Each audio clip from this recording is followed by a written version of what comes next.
So my research focuses on the molecular mechanisms of resveratrol, which is a compound that's found in red wine and is helpful from everything to protect against diabetes, to cancer, to heart disease. It's even been found to make certain organisms live longer.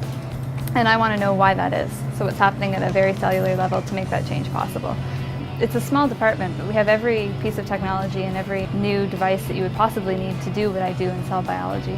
And the best part about it is that I actually have access to it. So there's a multi-million-dollar microscope, and if I want to use that, I can use it any day I want to. So I've been lucky to have many really good graduate students, including Ellen Robb, Brock's first recipient of the Vanier Award, NSERC Vanier Award. And Ellen came into my lab as an undergraduate thesis student.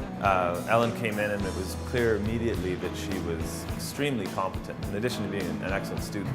But what's really kept me here is I transferred actually from a master's to a PhD. So I made the decision to stay because I felt like I had a lot of support from, not only from the department, but from other service centers in the university. There's courses for how to TA, how to write an abstract, how to write an essay, and all those sorts of things. And it's been really helpful. One thing that we have at Brock that's exceptional is a very strong undergraduate thesis research program. Ellen was fortunate to make contributions very early on, and she, within her first year as an undergraduate student, had already published one paper and been to several conferences. And since then, Ellen has co-authored probably almost 10 papers with myself and other students in my lab. Research environment at Brock is certainly in a phase of growth. We have many new buildings and new infrastructure. And because it's a relatively new university, there's been a lot of CFI funding coming in to buy the things that we need.